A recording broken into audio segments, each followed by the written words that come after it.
నమస్కారం అందరికి. ఇప్పుడు మనం డిగ్రీ ఫస్ట్ ఇయర్ వాళ్ళకి ఫస్ట్ సెమ్ లో డేటా డ్రైవెన్ డెసిషన్ మేకింగ్ అనే సబ్జెక్ట్ ఉంది కదా. సో అందులో మనం ప్రీవియస్ వీడియోలో సెకండ్ యూనిట్ లో కొన్ని టాపిక్స్ అనేవి కంప్లీట్ చేసాము. సో ఇది మనకి లాస్ట్ టాపిక్ సెకండ్ యూనిట్ లో నుంచి కంపల్సరీ క్వశ్చన్ వస్తుంది. సో ఇది కంపల్సరీ క్వశ్చన్ లాంగ్ లో. సో మనకి ఏముందంటే ఇది data driven decision making model. So ఏంటిది ఇది అని చెప్పి మనకి ఇట్లా అడుగుతారు, explain about data decision making model అని చెప్పి. సో ఫస్ట్ మనకి డేటా అంటే ఏంటిదో తెలుసు, రా ఫ్యాక్ట్స్ అని చెప్పినాను. సో ఏదైతే డేటా ఉందో అది ప్రాసెస్ అయిన తర్వాత ఇన్ఫర్మేషన్ అవుతుందని చెప్పినాను. డేటా అనలిస్ట్ అంటే ఎవరైతే డేటాని మొత్తం ప్రాసెస్ చేస్తాడో అతను డేటా అనలిస్ట్. ఇంకా డేటా డ్రైవెన్ డెసిషన్ మేకింగ్ అంటే ఏంటిది, ఎవరైతే అట్లా మనకి డెసిషన్ అనేది డేటా అనేది మనకి ప్రాసెస్ చేసి ఆ తర్వాత మన ఏదైతే ఆర్గనైజేషన్ ఉందో దానికోసం మంచి డెసిషన్స్ తీసుకోవడమే డేటా డ్రైవెన్ డెసిషన్ మేకింగ్ అని చెప్పినాను కదా ఆల్రెడీ. సో ఇప్పుడు మనకి ఆ మోడల్ అంటే ఏంటిది అని ఎక్స్ప్లెయిన్ చేయమని అంటున్నారు. సో ఫస్ట్ మనకి define objectives and foster the culture. So మన ఆబ్జెక్టివ్ ఏంటిది అని ఫస్ట్ మనం చూసుకోవాలి.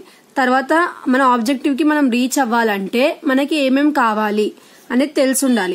తర్వాత డేటా ఎలాంటిది కావాలి, ఇంకా ఎక్కడి నుంచి మనం అలాంటి డేటాని కలెక్ట్ చేసుకోవచ్చు, ఎలాంటి సోర్సెస్ నుంచి తీసుకోవచ్చు అనేది చూడాలి.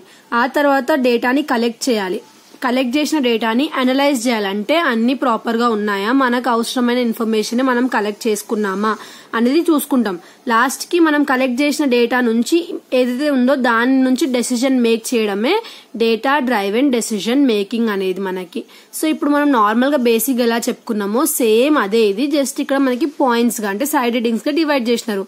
సో ఫస్ట్ మన ఆబ్జెక్టివ్ ఏంటిది, అది రీచ్ అవ్వగలుగుతామా, ఎక్కడి నుంచి డేటా కలెక్ట్ చేసుకోవచ్చు తెలుసుకొని అక్కడ నుంచి కలెక్ట్ చేసుకోవాలి. కలెక్ట్ చేసుకున్న డేటాని అనలైజ్ చేసుకోవాలి. చేసిన తర్వాత దాని మీద అంటే ఇప్పుడు మనం అనలైజ్ చేసిన డేటా ప్రాపర్ గా ఉందా లేదా చూసుకొని ఆ తర్వాత లాస్ట్ కి డెసిజన్ అనేది మేక్ చేసుకోవాలి, ఏదైతే మన ఆర్గనైజేషన్ కి సూటబుల్ గా ఉంటుందో అలాంటిది. నెక్స్ట్ ఇక్కడ మనకి వాళ్ళు ఏదైతే సైడ్ హెడ్డింగ్స్ ఉన్నాయో దాన్ని ఫ్లో చార్ట్ లాగా ఇచ్చినారు అనమాట. సో ఇది మీరు side headings only flow chart నేర్చుకొని ఈ హెడ్డింగ్ అంటే మీకు ఏంటో అర్థమవుతే మీరు దాన్ని ఓన్ గా రాయొచ్చు. సో ఇది మనకి లాస్ట్ టాపిక్ ఈ ఏదైతే సెకండ్ యూనిట్ ఉందో అందులో నుంచి.